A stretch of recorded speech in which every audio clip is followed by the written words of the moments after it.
Question है आपका, सिद्ध कीजिए कि कैडी में दो एक अपरिमेय संख्या है। ठीक है, ये क्वेश्चन बार बार बोर्ड पेपर में रिपीट होता है। ठीक, या तो 4 नंबर में आता है या तो 6 नंबर में। अब ये कैसे सिद्ध होता है वो देखिए। सबसे पहले जो बोला है, आपसे कहा है कि सिद्ध कीजिए कैडी में दो एक अपरिमेय संख्या है, तो अपरिमेय का उल्टा इसको मान लीजिए। तो आप लिखेंगे सॉल्यूशन में सबसे पहले कि माना कि कैडी में दो एक परिमेय संख्या है। ठीक है, और परिमेय संख्या क्या होती है? ऐसी संख्या है जिन्हें हम p बटा क्यू के रूप में लिख सकते हैं। तो यहाँ पे p बटा क्यू ना लिखे हम क्या ले रहे हैं, a बटा b, अर्थात हम लिख सकते हैं कैडी में दो बराबर a बटे b। ठीक, और आपको पता है परिमेय संख्याएं p बटा क्यू के रूप में होती हैं, और जो q होता है वो कभी भी 0 बराबर नहीं होता है। मतलब कि जो b होगा हमारा वो डज नॉट इक्वल टू क्या होगा, 0।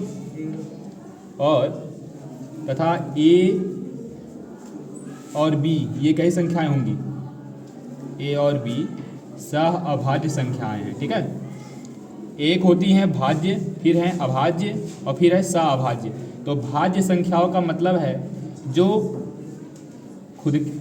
एक से, खुद से और किसी अन्य संख्याओं से भी कटे, वो भाज्य। ठीक, अभाज्य संख्या क्या होती हैं? जो एक से कटे और खुद से कटे। और सहभाज्य का मतलब है जो सिर्फ और सिर्फ एक से कटे। ठीक, जैसे 2 और 3 क्या है, कौन काटेगा दोनों? खाली एक काट सकता है। तो a और b सहअभाज्य संख्याएं हैं।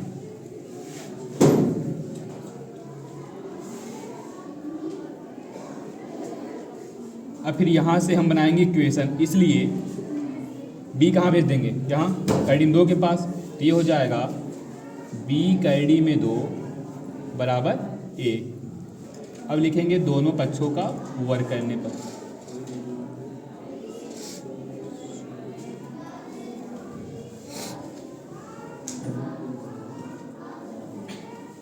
तो जब दोनों पक्षों का वर्ग किया जाएगा तो इधर आपका हो जाएगा b कैडी में 2 का स्क्वायर और इक्वल टू a का स्क्वायर।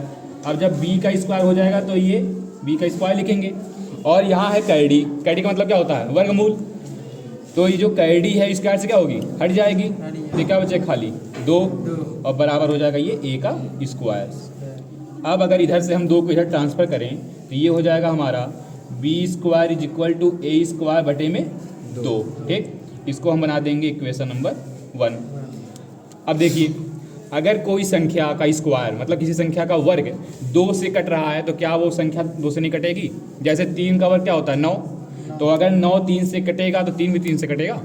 ऐसे ही अगर 25 का वर्ग है 625, ठीक, तो अगर 625 5 से कट रहा है तो 25 कटेगा कि नहीं कटेगा? तो वही जो इक्वेशन है, ये जो परिमेय है, यहाँ पे हम यूज़ करेंगे। तो हम लिखेंगे कि चूँकि a स्क्वायर 2 से विभाजित है,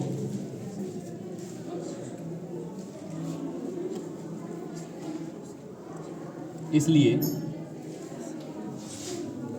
a भी 2 से विभाजित होगा।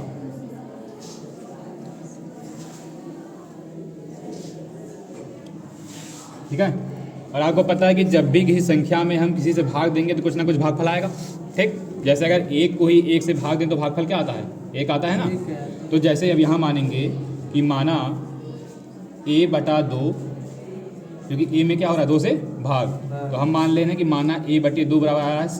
ठीक है, क्योंकि a की वैल्यू पता नहीं है तो c भी क्या होगा, मानना पड़ेगा। जहाँ c क्या है? कोई पूर्णांक है, क्योंकि इसका मान कुछ भी आ सकता है। जहाँ c कोई पूर्णांक है।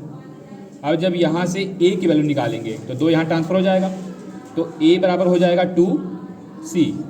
अब a का मान रखेंगे हम समीकरण 1 में।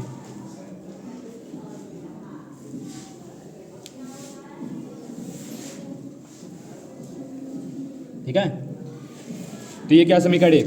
b स्क्वायर बराबर a स्क्वायर बटे 2। ये हो जाएगा आपका b स्क्वायर बराबर, ठीक है, a का मान कितना है हमारे पास? 2c। इसको आप लिखेंगे 2c का स्क्वायर और बटे में 2। तो ये हो जाएगा आपका b स्क्वायर बराबर 2 का वर्ग 4, तो 4c स्क्वायर बटे में क्या? 2। तो 2 से 4 काट देंगे तो क्या हो जाएगा? ये b स्क्वायर बराबर 2c स्क्वायर। तो यहाँ से जब 2 को इधर ट्रांसफर करेंगे तो वैल्यू आएगी हमारे पास C square is equal to B square upon में 2। जो सेम कंडीशन यहाँ आई थी ए स्क्वायर बटे 2, वही आपको दिखाना है क्या, बी स्क्वायर बटे 2, मतलब कि ए और बी दोनों क्या है, 2 से कट रहे हैं। फिर आप वही लिखेंगे, अर्थात बी स्क्वायर 2 से विभाजित है।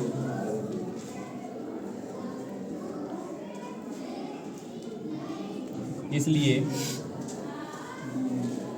बी भी 2 से विभाजित होगा।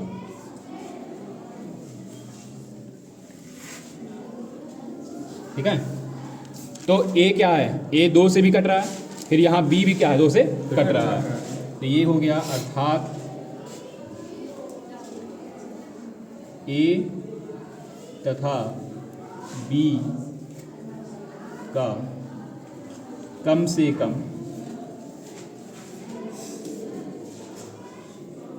एक उभयनिष्ठ गुणनखंड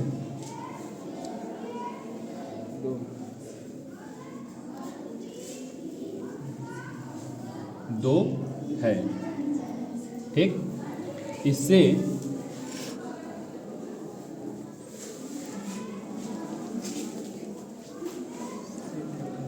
यह सिद्ध होता है कि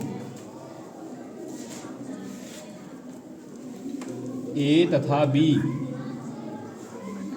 सह अभाज्य संख्याएं नहीं है, क्योंकि सहभाज्य का मतलब क्या कि दोनों का एचसीएफ कितना था, खाली 1, लेकिन यहाँ पे क्या आ गया 2। इससे यह सिद्ध होता है कि ए तथा बी सह अभाज्य संख्याएं नहीं है।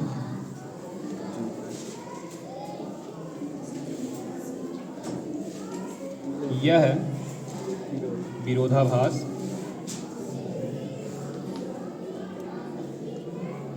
हमारी गलत कल्पना, क्योंकि हमने शुरुआत में क्या किया था, हमने माना था यह विरोधाभास हमारी गलत कल्पना की कैडी में 2 एक परिमेय संख्या है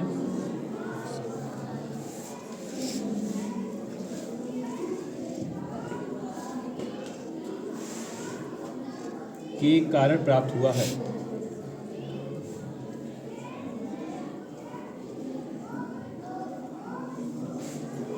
अतः कैडी में 2 एक अपरिमेय संख्या है। ठीक है, चाहे अगर क्वेश्चन कहेगा कि परिमेय संख्या नहीं है तो क्या लिख देंगे, अतः कैडी में 2 एक परिमेय संख्या नहीं है। अपरिमेय बोले सिद्ध करने को तो अपरिमेय लिख देंगे।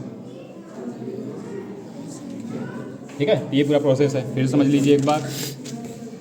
क्वेश्चन कह रहा है कि सिद्ध कीजिए कैडी में 2 एक अपरिमेय संख्या है। सबसे पहले जो आपसे कहा जा रहा है उसका अपोजिट आप मानेंगे।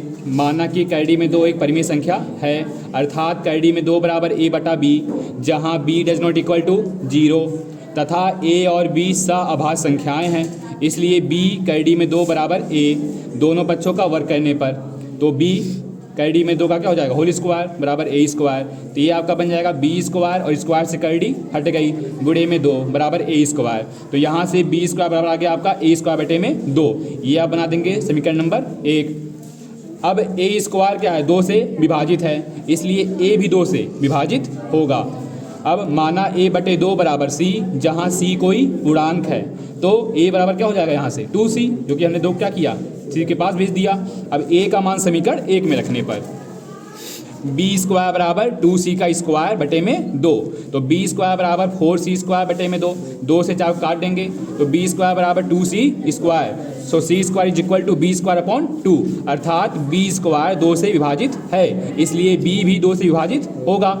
अर्थात ए तथा बी का कम से कम एक उभयनिष्ठ गुणनखंड 2 है। इससे यह सिद्ध होता है कि ए तथा बी सअभाज्य संख्याएं नहीं है। यह विरोधाभास हमारी गलत कल्पना की कैडी में 2 एक परिमेय संख्या है के कारण प्राप्त हुआ है। लास्ट में अतः कैडी में 2 एक परिमेय संख्या है। तो ये पूरा आपका हो गया इति सिद्धम। ये क्वेश्चन आपका है। शुरुआत की जो लास्ट की जो लाइनें हैं, 1-2 लाइनें हैं, इनको बार बार देखना है। ठीक है, अब कैडी में 3, कैडी में 5, कैडी में 7 और कैडी में 6 इतना लगा लेंगे तो ये पूरा आपका फिक्स हो जाएगा 4 नंबर।